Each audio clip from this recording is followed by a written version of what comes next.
ഇനി ഞാൻ പറയാൻ പോകുന്നത് M2-ലെ 4th ചാപ്റ്ററിൻ്റെ കണ്ടിന്യൂഷനാണ് കേട്ടോ. ഓക്കെ, ഇതിൽ നെറ്റ്വർക്ക് കമ്പോണൻ്റാണ് നമുക്ക് നോക്കേണ്ടത്. അതിൽ ഏതൊക്കെയാണ് നെറ്റ്വർക്ക് കമ്പോണൻറ്റുകൾ? സെർവർ ഉണ്ട്, ക്ലയൻ്റ് ഉണ്ട്. Okay, server and clients. ഇതിൽ സെർവർ എന്ന് പറഞ്ഞാൽ a server is a computer program or device that serve the client. അതായത് സെർവർ എന്നതൊരു കമ്പ്യൂട്ടർ പ്രോഗ്രാമോ അല്ലെങ്കിൽ ക്ലയൻറ്റിനെ സെർവ് ചെയ്യുന്ന ഒരു ഉപകരണത്തിനോയോ ആണ് എന്ത് നമ്മൾ പറയുക, സെർവർ എന്ന് പറയുന്നത്. ഓക്കെ, വേറെ വേർഡിൽ പറയുകയാണെങ്കിൽ the server is identical to every other computer in the network but its vast storage capacity and the task that assigned to make it stand out. അതായത് ഇവിടെ പറയണത് എന്താ വെച്ചാൽ, സെർവർ നെറ്റ്വർക്കിലെ എല്ലാ കമ്പ്യൂട്ടറുകൾക്കും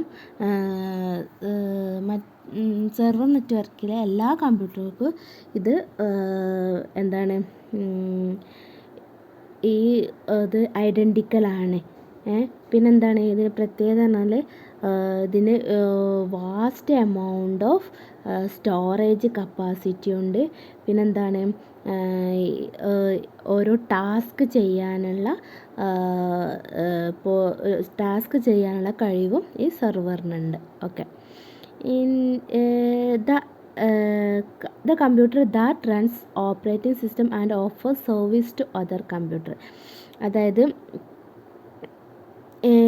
ഇതിൽ ഈ നെറ്റ്വർക്ക് ഓപ്പറേറ്റിംഗ് സിസ്റ്റം എന്താണ്, ഈ നെറ്റ്വർക്ക് ഓപ്പറേറ്റിംഗ് സിസ്റ്റത്തിൽ എന്താ ഉണ്ടാവുക, എല്ലാ കമ്പ്യൂട്ടറുകൾക്കും ഈ സേവനം ചെയ്യുകയാണ് ചെയ്യുന്നത്. അതായത് സർവീസ് നടത്തുകയാണ് ഈ സെർവറിൽ ചെയ്യുന്നത്. കാരണം നമ്മൾ ആ നെറ്റ്വർക്കിലുള്ള എല്ലാ കമ്പ്യൂട്ടറുകൾക്കും ഒരു ഇതിൻ്റെ സേവനം ഉണ്ടാവും. അതായത് ഇപ്പോൾ ഒരു ഇതിലാണ് ഉള്ളതെങ്കിൽ അത് ബാക്കിയുള്ള നെറ്റ്വർക്കുകൾക്കൊക്കെ ഉണ്ടായിരിക്കും.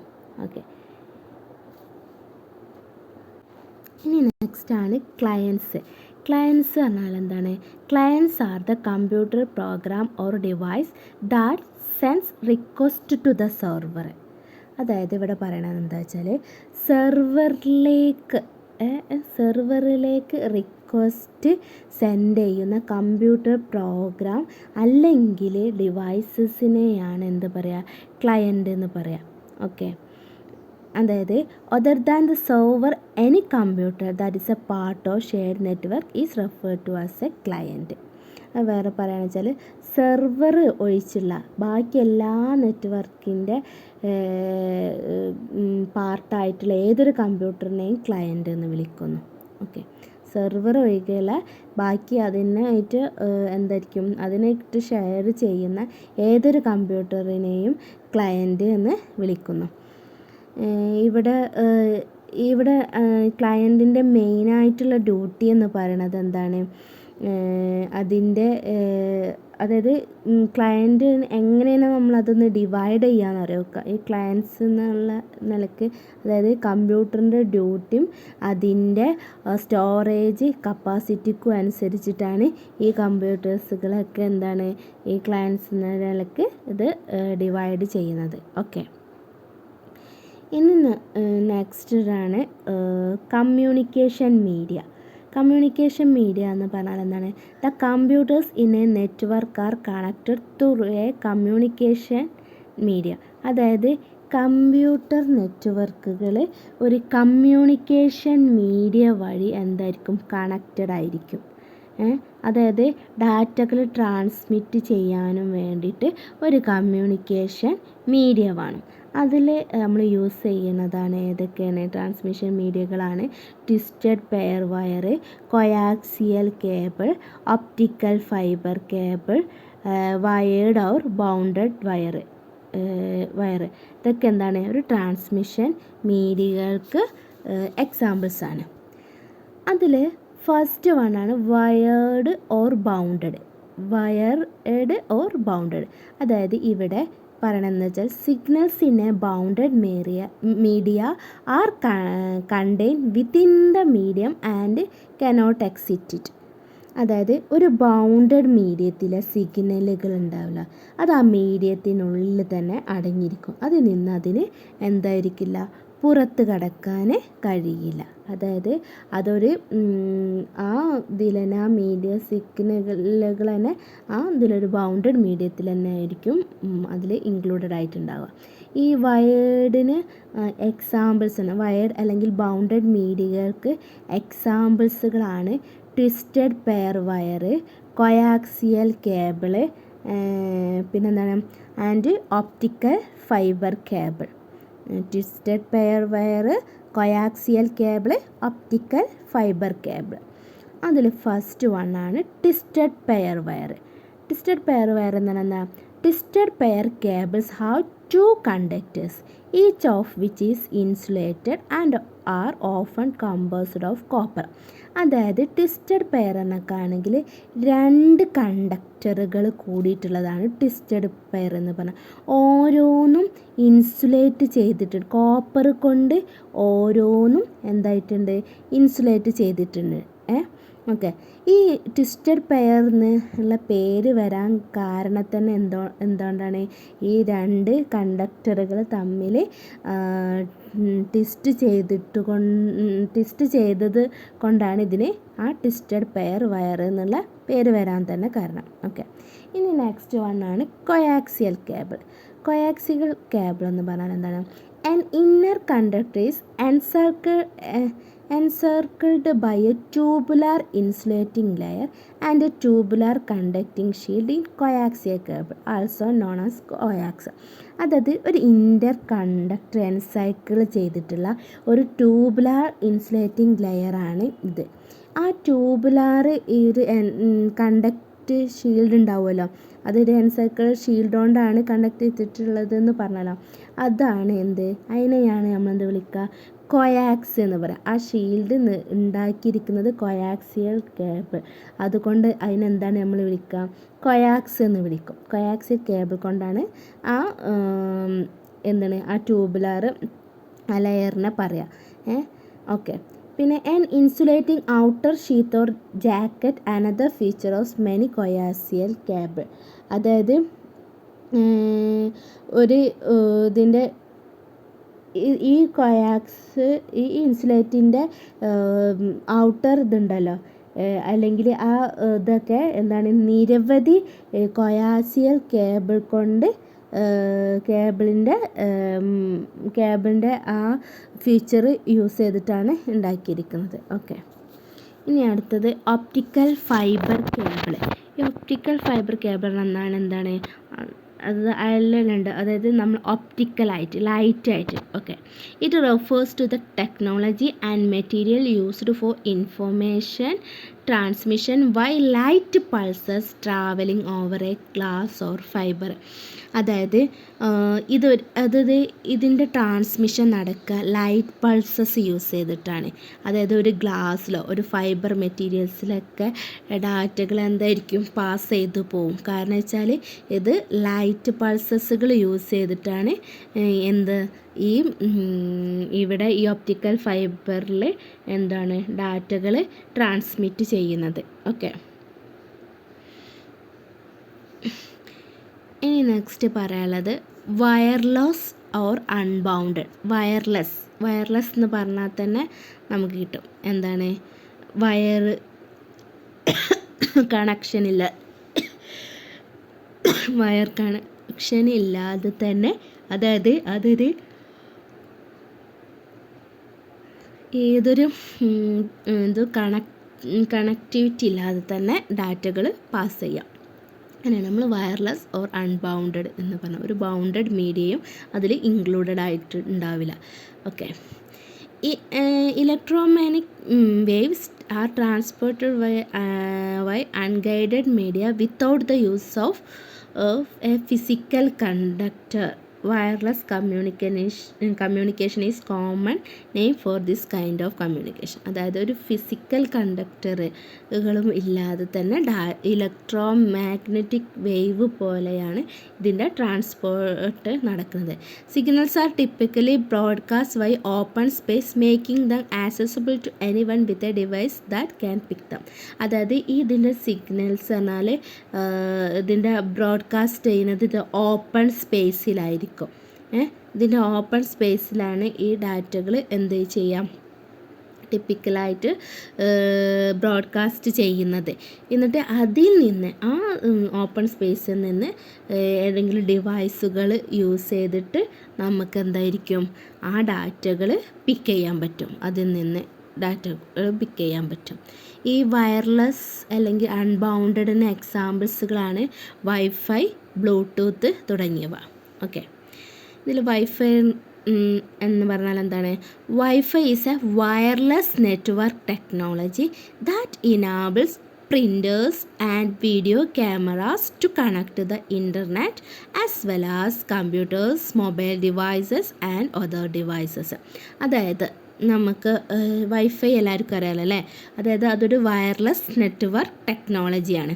ഇവിടെ എന്താണ്, പ്രിൻ്റർ ആണെങ്കിലും വീഡിയോ ക്യാമറാസുകളൊക്കെ ആയിട്ട് നമുക്ക് ഇൻ്റർനെറ്റായിട്ട് കണക്ട് ചെയ്യാനും, അതുപോലെ എന്താണ് നമ്മളെ കമ്പ്യൂട്ടറിലേക്ക് ആവശ്യമായിട്ടുള്ളതും നമ്മളെ മൊബൈലിലേക്ക് ആവശ്യമായിട്ടുള്ള കണക്ഷൻസൊക്കെ എന്താണ് ഈ വൈഫൈ യൂസ് ചെയ്തിട്ട് നമുക്ക് എടുക്കാൻ പറ്റും. ഓക്കെ, സോറി കേട്ടോ. അപ്പം നമ്മളിവിടെ വൈഫൈ, അതായത് നമുക്ക് ഒരു വയർലെസ് നെറ്റ്വർക്കിംഗ് ടെക്നോളജിനെയാണ് നമ്മൾ എന്താ പറയുക, വൈഫൈ എന്ന് പറയാം. അതായത് നമുക്ക് മൊബൈൽ ഡിവൈസോ ലാപ്ടോപ്സോ പിന്നെ അത് വീഡിയോ ക്യാമറാസ്, പ്രിൻറ്റേഴ്സ് ഒക്കെ നമുക്ക് ഇൻ്റർനെറ്റായിട്ട് കണക്ട് ചെയ്യാനും ഒക്കെയാണ് നമ്മൾ എന്ത് യൂസ് ചെയ്യണത്, വൈഫൈ യൂസ് ചെയ്യണത്. Next one bluetooth. ബ്ലൂടൂത്ത് പറഞ്ഞാൽ short range wireless technology. Standard card bluetooth is used to create personal area network and exchange data over short distance between stationary and mobile devices.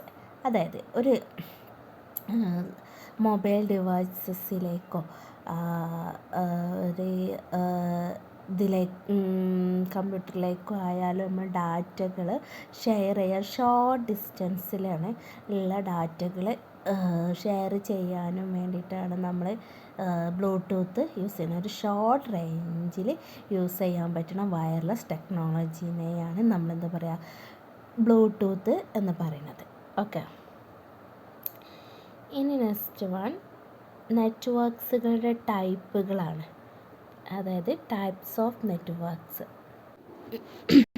അതിൽ peer to peer network എന്ന് പറഞ്ഞാൽ അതിൽ it enables the connection of 2 or more computer to a single system.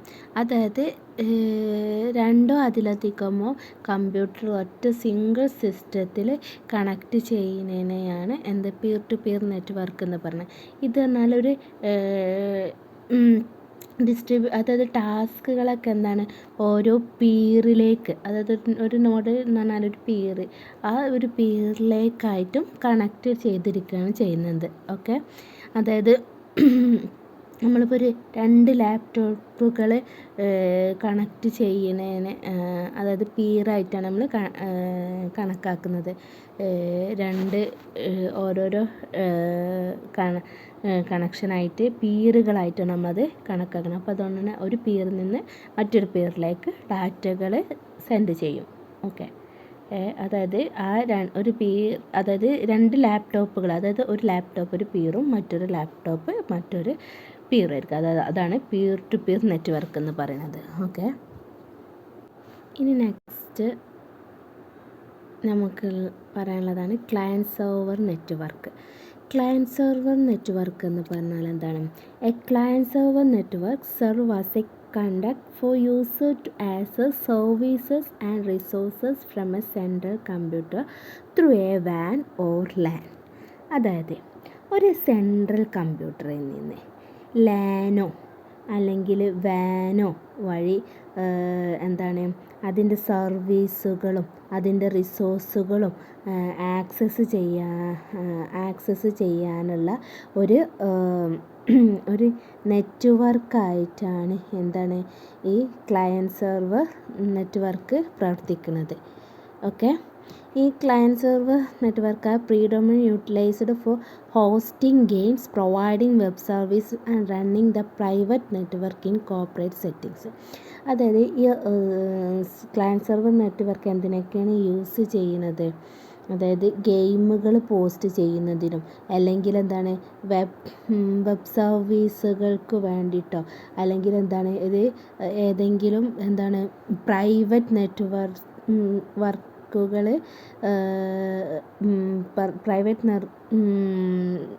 നെറ്റ്വർക്കുകൾ പ്രവർത്തിക്കുന്നതിനൊക്കെ വേണ്ടിയിട്ടാണ് client server network use ചെയ്യുന്നത്.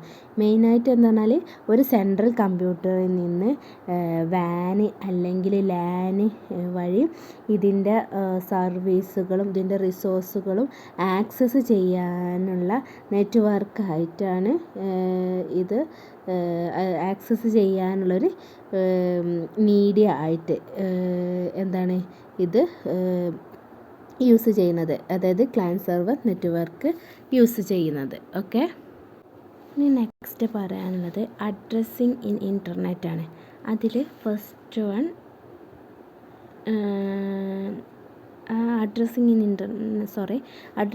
ഇൻ്റർനെറ്റിൽ നമുക്ക് പറയാനുള്ളതാണ് DNS. DNS എന്ന് പറഞ്ഞാൽ എന്താണ്? Domain name system. Okay, DNS stands for Domain Name Server. It uses a distributed database to convert IP address into domain name which are distinct alphanumeric addresses. അതായത് DNS എന്ന് പറഞ്ഞിട്ടാണെങ്കിൽ എന്താണ്? DNSൻ്റെ ഫുൾ ഫോം എന്താണ്? Domain name system.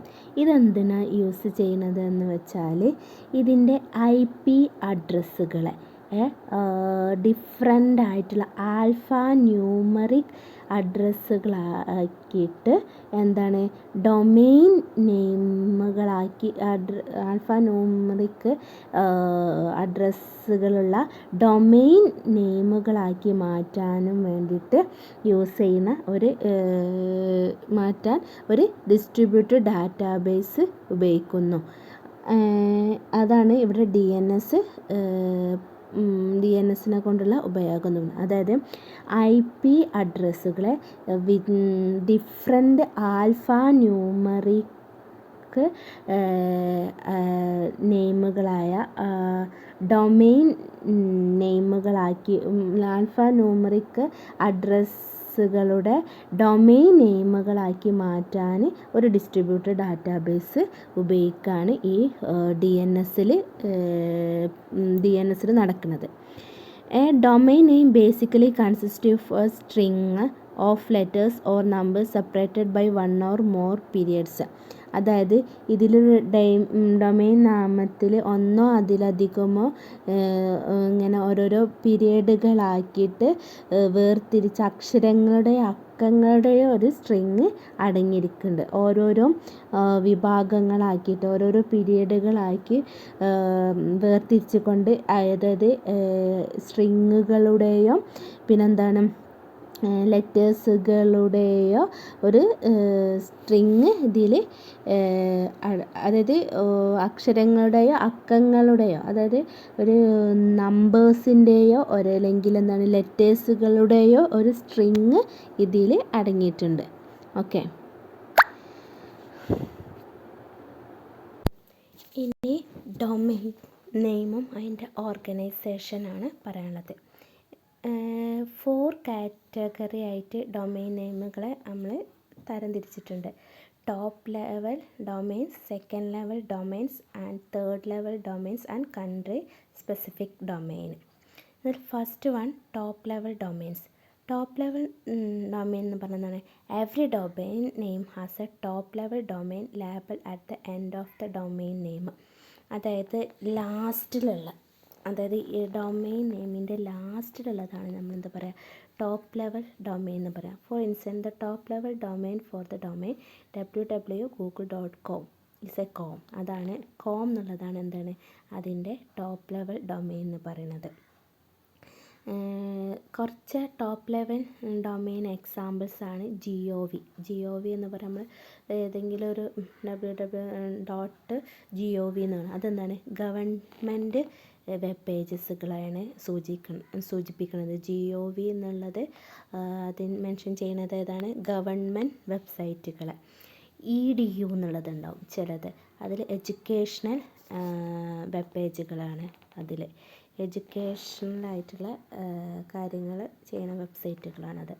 ORG ഏതെങ്കിലും ഓർഗനൈസേഷൻസുകളുടേതായിരിക്കും അത്. Com പറഞ്ഞാൽ commercial enterprises, അതായത് കൊമേഴ്ഷ്യൽ പരമായിട്ടുള്ളതാണ് കോം എന്ന് പറയുന്നത്. നെറ്റ്വർക്കിംഗ് ഓർഗനൈസേഷനിലുള്ളതാണ് നെറ്റ് എന്ന് പറയുന്നത്. ഓക്കെ, എല്ലാത്തിൻ്റെ ലാസ്റ്റ് .gov .edu .org എന്നൊക്കെ ഉള്ളതാണ് അതിന് ടോപ്പ് ലെവൽ ഡൊമെയിനുകൾ എന്ന് പറയുന്നത്. ഈ next one second level domains. Second level domains എന്ന് പറഞ്ഞാൽ എന്താണ് such Google and Yahoo are registered by both individuals and organisations. A second level domain is the name that appears immediately to the left to the com. അതായത് left to the com net or other domain extension. ആ domain extension അതായത് ഈ top ലെവലിൻ്റെ എടുത്ത് അതായത് ലെഫ്റ്റിൽ കാണുന്നത് അതാണ് ഏത് സെക്കൻഡ് ലെവൽ ഡൊമെയിൻസുകൾ എന്ന് പറയുന്നത്. എക്സാമ്പിളായിട്ട് ഗൂഗിൾ, യാഹൂ ഒക്കെ സെക്കൻഡ് ലെവൽ ഡൊമെയിൻസിന് എക്സാമ്പിളാണ്.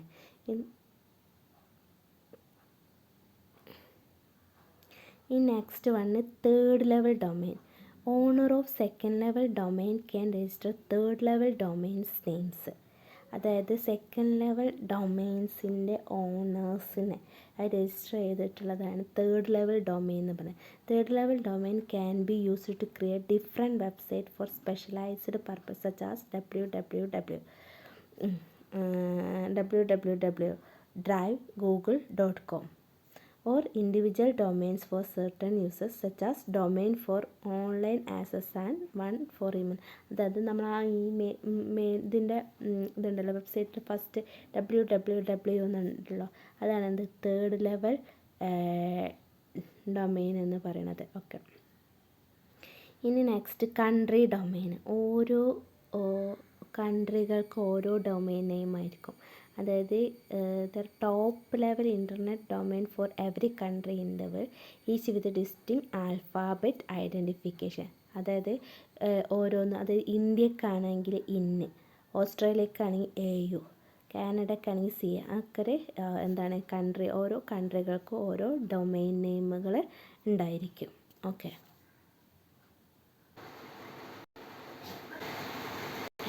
ഇനി നമുക്ക് പറയാനുള്ളത് internet പ്രോട്ടോക്കോളാണ്.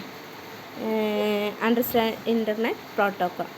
A computer or other device on TCP/IP network can be identified by its IP address.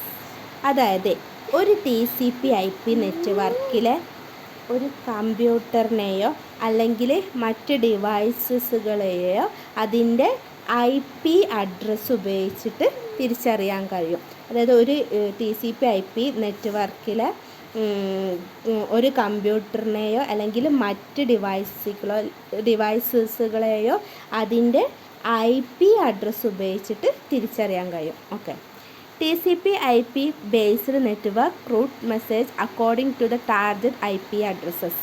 അതായത്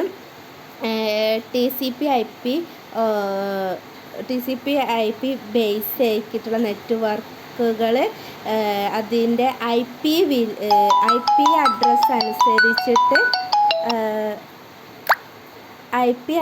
അനുസരിച്ചിട്ട് എന്താണ് അതിൻ്റെ മെസ്സേജുകൾ റൂട്ട് ചെയ്യാണ് ചെയ്യുന്നത്.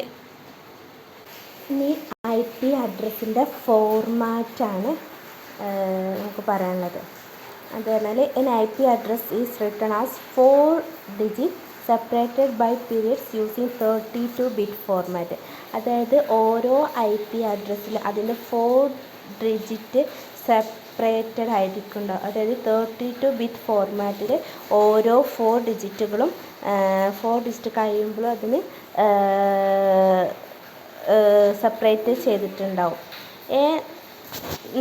A number may range from 0 to 255. IP address might be 126, 125 to 10. അതായത് ഇതുപോലെ ആയിരിക്കും. 126 അത് 0 to 255 വരെയുള്ള നമ്പർ റേഞ്ചുകളാണ് ഈ IP അഡ്രസ്സിൽ ഉണ്ടാവുള്ളൂ. അതായത് ഇതിൻ്റെ ഒരു ഫോർമാറ്റ് ഇതുപോലെ ഉണ്ടാവും. 126.120.5.210. There are several ways to identify specific network and host and that network using the 4 octets that make in address. അത് നമ്മളൊരു ഇത് എടുക്കുമ്പോൾ നമുക്ക് മനസ്സിലാക്കണം അല്ലേ. നമ്മളൊരു ലിങ്കൊക്കെ ഓപ്പൺ ചെയ്യുമ്പോൾ അതിൻ്റെ ഇതിലുണ്ടാവും അതിൻ്റെ IP അഡ്രസ്സുകൾ. ഓക്കെ, അപ്പോൾ അതിന് നമുക്ക് ഏത് നെറ്റ്വർക്കാണെന്നുള്ളത് നമുക്ക് ഐഡൻറ്റിഫൈ ചെയ്യാൻ പറ്റും എന്നാണ് പറയണത്.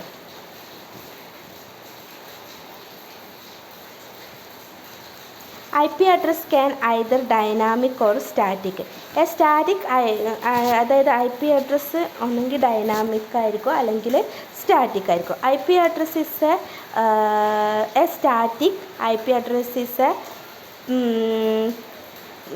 പ്രീപെക്ചർ internet address the never change. അതായത് നമ്മൾ അതിൽ ചേഞ്ച് ചെയ്യാൻ പറ്റില്ല. സ്റ്റാറ്റിക് പറയുമ്പോൾ അത് അവിടെ തന്നെ ഉണ്ടായിരിക്കും. അതിൽ IP അഡ്രസ്സ് അവിടെ സ്റ്റാറ്റിക് ആയിരിക്കും, അതവിടെ ഫിക്സഡ് ആയിരിക്കും, അത് നമുക്ക് മാറ്റാൻ കഴിയില്ല. ഓക്കെ, പിന്നെ each time a computer or device connect to the internet a dynamic IP. അധിക ടൈമിൽ ഓരോ ടൈമിലും കമ്പ്യൂട്ടറോ അല്ലെങ്കിൽ അത് ഡിവൈസസോ ഇൻ്റർനെറ്റ് കണക്ട് ചെയ്യുമ്പോൾ എന്താണ് ഡൈനാമിക് IP അഡ്രസ്സായിട്ട്, അതായത് അത് ടെമ്പററി അഡ്രസ്സായിരിക്കും.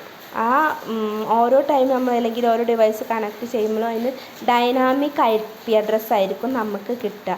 അതായത് അത് ടെമ്പററി ആയിരിക്കും.